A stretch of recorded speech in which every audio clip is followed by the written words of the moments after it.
बहू का मनोविज्ञान।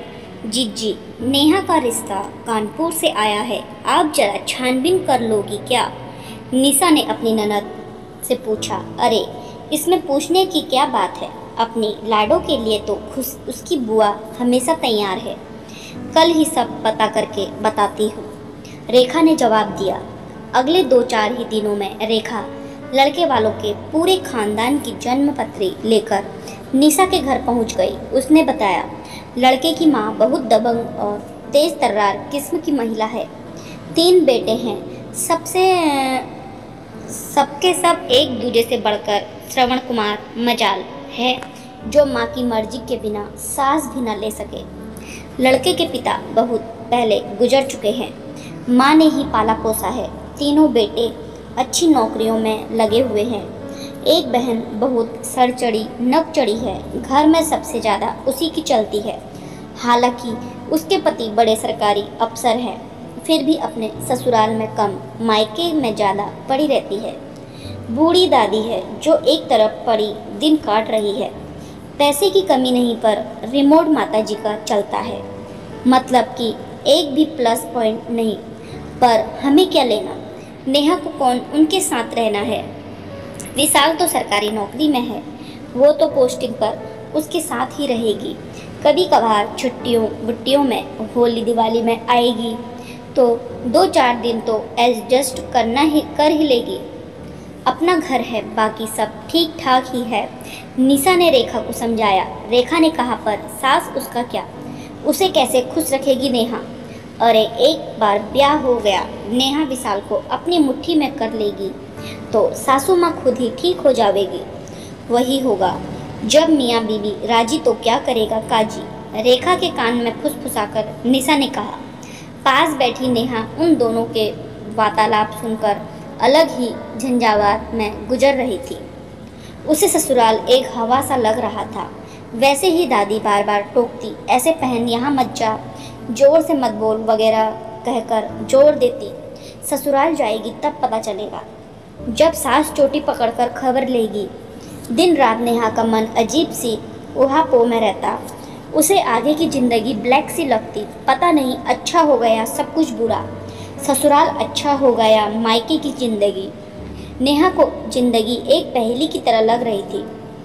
नए लोग, नया माहौल, नेहा एडजस्ट कर भी पाएगी या नहीं सोचकर ये बवंडर उसे डराए रखता। कभी बेटी बहन बनकर सोचती तो अगले ही पल उसका मन ससुराल की देहरी पर जा बहू पत्नी और भाभी बन मंथन करने लगता। नेहा का मन ससुराल रूपी जेल से तो पहले ही घबराया था। ऊपर से रेखा बुआ ने जो विशाल की माताजी की प्रोफाइल बताई, उसे सुनकर जो थोड़ी बहुत हिम्मत भी थी वो भी हवा हो गई। उसे लगा ससुराल रूपी कैद खाने का जेलर इतना खूंखार होगा तो रिहाई और चैन शांति का तो सवाल नहीं। रात को सोती तो भी सोच के भंवर में डूबती उतरती, सपने में भी बस सासू माँ ही दिखाई देती। ब्याह से पहले एक आध बार विशाल से मुलाकात भी हुई तो भी नेहा को सहमी सकुचाई सी देख विशाल को लगा कि कहीं नेहा पर इस शादी का दबाव तो नहीं। विशाल के बार बार पूछने पर नेहा ने बताया, असल में वह बहुत डरी हुई है, विशाल की मम्मी को खुश कर पाएगी या नहीं, बल्कि और बाकी घर वालों के साथ सामंजस्य बैठा पाएगी या नहीं। इसी असमंजस में वह समझ नहीं पा रही थी। क्या विशाल ने हंसकर कहा, बस इतनी सी बात, तुम बेवजह परेशान हो रही हो। अरे मेरे घर में तो सब तुम्हारा इंतजार कर रहे हैं, सब तुम्हारे स्वागत में पलके बिछाए बैठे हैं, परेशान मत हो, मैं हूं ना तुम्हारे साथ। विशाल वास्तव में बहुत सुलझा हुआ समझदार लड़का था, बहुत लविंग और केयरिंग भी, नेहा को बहुत पसंद भी था। बस डर था तो विशाल की मम्मी का, पर विशाल द्वारा आश्वासन देने पर नेहा का डर कुछ कम हुआ।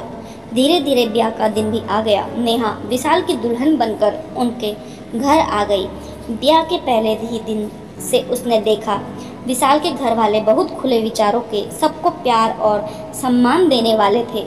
विशाल की बहन सना भी नई नवेली भाभी के इर्द गिर्द चक्कर काट रही थी। बार बार उससे पूछ रही थी उसे किसी चीज़ की ज़रूरत तो नहीं, उसकी छोटी से छोटी ज़रूरत का ख्याल रख रही थी। नेहा के आगे तो सना की दूसरी ही तस्वीर पेंट की हुई थी। सना का व्यवहार तो उससे एकदम उल्टा था। शादी में आए सारे मेहमान सना की तारीफ करते नहीं थकते थे। नेहा ने आश्चर्य की सीमा नहीं थी जब उसने विशाल की माँ को सबसे प्यार से बोलते और सबका बहुत ध्यान रखते हुए देखा। वे बहुत मृदुभाषी, सौम्य और सलीके वाली महिला दिखी। नेहा ने देखा उसकी सास और जेठानियों को देखकर यह नहीं पता चलता था कि वे सास बहू हैं या माँ बेटी। उनका प्यार और दुलार देखकर नेहा बड़े पशोपेश में थी। सोच रही थी, रेखा बुआ ने तो इन लोगों के बारे में कुछ और ही बताया था। कहीं ये सब मेरे सामने अच्छे बनने का नाटक तो नहीं कर रहे। दूसरे ही पल वह अपने नकारात्मक विचारों से उबर कर सोचने लगती, नहीं, कोई दिन भर मुखौटा चढ़ाकर थोड़े ही रह सकता है। ये लोग हैं ही बहुत अच्छे। नेहा बार बार भगवान का धन्यवाद करती।